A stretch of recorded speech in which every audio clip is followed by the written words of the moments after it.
pour venir Oui. faire la dégustation, la Des visite. visites toute l'année, on est ouvert toute l'année à la visite. Paille après la dégustation, c'est comme ça. Comment? Paille quelques prix voilà, après oui, la dégustation. c'est ça, exactement.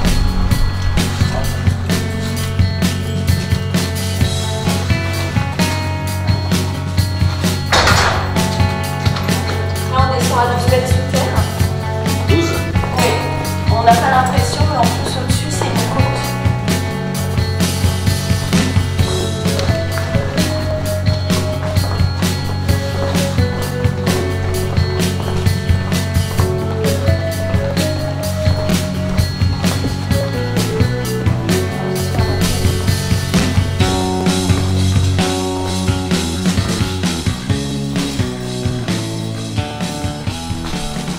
Là, on est à l'entrée de 2,5 km de souterrain et on est donc à 12 mètres sous terre. C'est pour ça qu'il y a cette température constante. Toute l'année, il fait 12 degrés en plein. Donc ça, c'est très bon pour le vin, bien sûr. Alors ici, on est la dernière maison familiale de Saumur en ce qui concerne la bulle. Et on est vraiment les seuls à être situés en plein cœur de la ville, à passer vraiment dans les galeries sous Saumur. Donc comme vous avez pu remarquer, nos vignes, elles ne sont pas directement sur place, au-dessus. Nos vignes, elles sont à 15 km, principalement autour du château de la Durandière, à Montreuil-Bellay, qui est la propriété familiale. Donc les vignes, elles sont situées autour du château. Et la première fermentation, c'est la transformation du jus de raisin en vin. Ça va être effectué à la propriété, au château. Donc ensuite, on ramène le vin ici. Et ici, on fait uniquement la seconde fermentation en bouteille. Donc, ce qu'on appelle la méthode traditionnelle, qu'on appelait avant méthode champenoise. Oui. Donc aujourd'hui, on ne dit plus, bien sûr, il y a eu un procès en 1994, donc depuis on dit méthode traditionnelle. Ce qui change aussi par rapport à la Champagne, ce sont surtout les variétés de raisins, les cépages. Donc ici, on utilise 3 cépages différents, principalement. Ça va être le chenin blanc, qui est vraiment la variété typique de la région.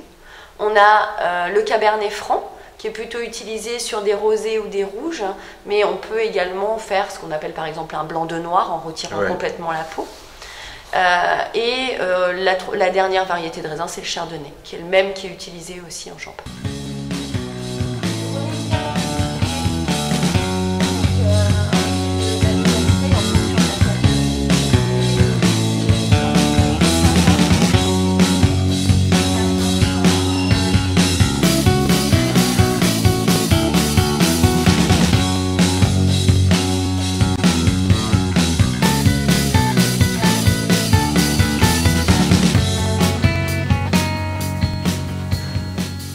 Ici, vous avez la cuverie. Donc, chaque cuve contient entre 16 000 et 18 000 litres. Donc ça, c'est uniquement pour stocker les vins, puisque la première fermentation elle a déjà été faite à la propriété. Donc, on stocke les vins dans ces cuves et on va laisser des cuves vides pour faire les assemblages. Donc, ça, c'est quand on prend 2 ou 3 cépages différents. Donc, c'est notre maître de chai qui va faire les assemblages. Il va Avant la deuxième fermentation. Oui, bien sûr. En fait, on reçoit les vins, ce qu'on appelle les vins de base, et on va ensuite faire les assemblages. Donc, le maître de chai fait les assemblages, il va réajuster pour retrouver les mêmes arômes et la même qualité chaque année. Bon, attention. Ces caves ont quel âge? Toutes les galeries, elles n'ont pas été creusées pour le vin au départ. Ça a été creusé au XVe siècle, donc pour l'extraction de la pierre, le tuffeau. Donc pour les constructions des châteaux et des maisons. Donc sous Saumur, il y a quand même 1000 km de souterrain. Ces 1000 km sont principalement utilisés aujourd'hui pour des caves privées. Il y a beaucoup de particuliers qui ont des caves. Il y en a qui vont entreposer les vins, par exemple, de leurs voisins dans ces caves. Oui. Aujourd'hui, on est la seule cave en activité en plein cœur de la ville. Sinon, les galeries avaient été utilisées ensuite aussi pour les champignons de Paris. C'est vrai que c'était parfait aussi pour les champignonnières, puisque vous avez de l'humidité. Il y a 75 à 80% d'hygrométrie en cave. Vous avez une température constante qui est de 12 degrés toute l'année. Oui. Et l'obscurité aussi pour les champignons, ce qui est parfait, et ce qui est parfait aussi pour le vin. Donc là, ici, vous avez la chaîne de mise en bouteille. Donc là, en ce moment, on prépare la machine pour faire la future mise en bouteille je pense soit fin de semaine, soit la semaine prochaine. Donc là, au moment où on va faire la mise en bouteille, on va rajouter une liqueur, donc la liqueur qu'on appelle la liqueur de tirage, qui va déclencher la deuxième fermentation dans la bouteille. Donc c'est un mélange bien sûr de levure de vin et de sucre. Donc les levures bien sûr vont manger les sucres, c'est ça qui déclenche la deuxième fermentation dans la bouteille. Donc ça va dégager du CO2, des gaz carboniques. Donc c'est pour ça qu'on a l'apparition de bulles. Donc on va boucher directement les bouteilles avec une petite capsule comme celle-ci, qui n'est pas le bouchon final. Par contre en cave, vous verrez que des capsules. C'est uniquement à la fin qu'on retire cette capsule pour mettre le bouchon de liège que vous connaissez. Alors à l'intérieur, c'est pas plat, vous avez un petit morceau en plastique qui dépasse. Ce petit morceau en plastique, il va être très utile pour la fin de la méthode. Je vous en reparlerai tout à l'heure. Alors ça porte un nom technique, mais voilà, ça s'appelle le bidule. Et c'est le vrai terme. Voilà.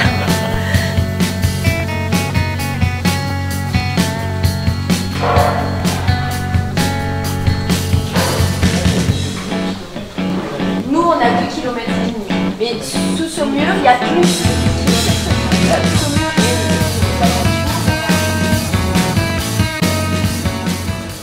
Donc là, toutes les rues, en fait, on a entre 3 et 4 millions de bouteilles qui sont entreposées comme ça.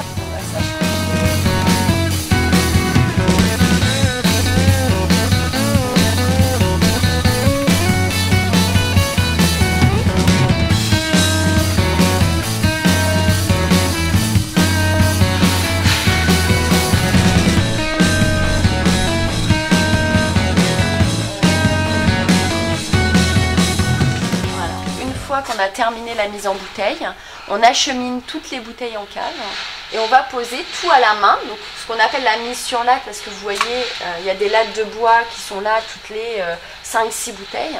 Ça permet de les maintenir à l'horizontale, parce qu'avec le développement de gaz carbonique, ça va augmenter la pression dans la bouteille et ça va quand même atteindre jusqu'à 7 bars de pression.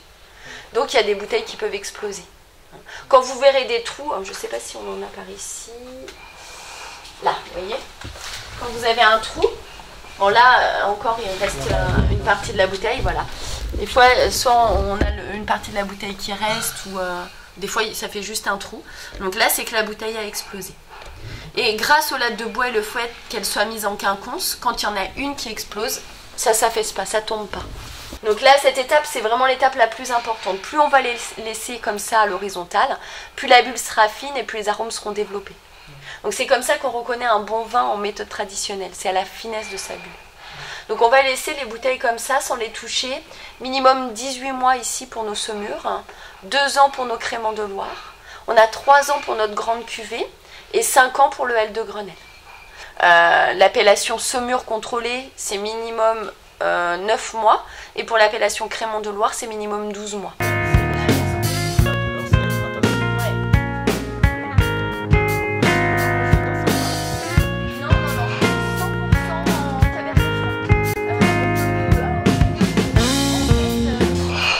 Donc là, justement, dans la couleur du rosé, je vais vous montrer, on peut plus facilement voir le dépôt qui s'est créé.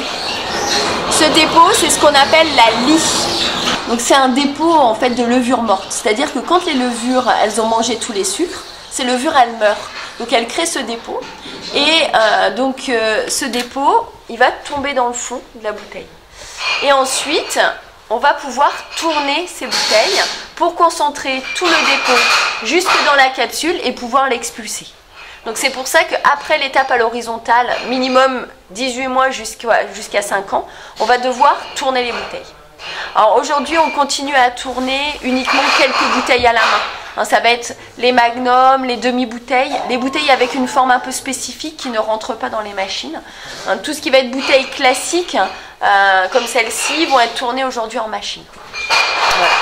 Alors, en sachant que la lie, c'est quand même quelque chose qui est vraiment très bon pour le vin, parce qu'il y a beaucoup d'enzymes et de protéines à l'intérieur qui permettent un bon développement des arômes.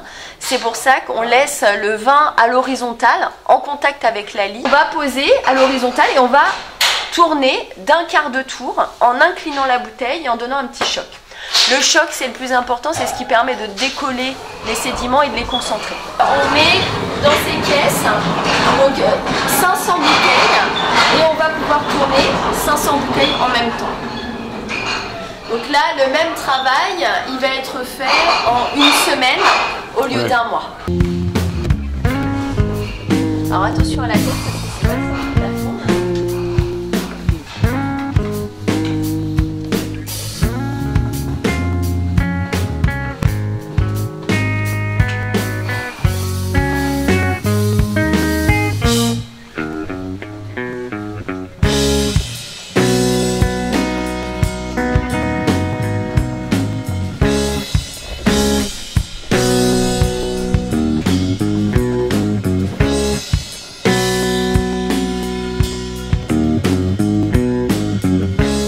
Quand le dépôt est concentré, on va faire ce qu'on appelle le dégorgement à la glace. C'est-à-dire qu'on va plonger le cou de la bouteille sur 3 cm dans du sel et de l'eau qui est à moins 27 degrés. Donc ça va permettre de congeler le cou de la bouteille et d'emprisonner tous les sédiments dans un cube de glace. Ensuite, on va retourner la bouteille et donc c'est là qu'intervient le fameux bidule. Le petit morceau en plastique va être très utile. C'est pour ça que quand on retourne la bouteille, le cube de glace il reste collé à la capsule. Ensuite, à la fin, on rajoute la liqueur d'expédition, donc qui est le secret de la maison. Chaque maison a son petit secret. Voilà. À la fin, on va poser le bouchon de liège. On remet ensuite les bouteilles à l'horizontale, minimum 1 mois pour que le vin se repose.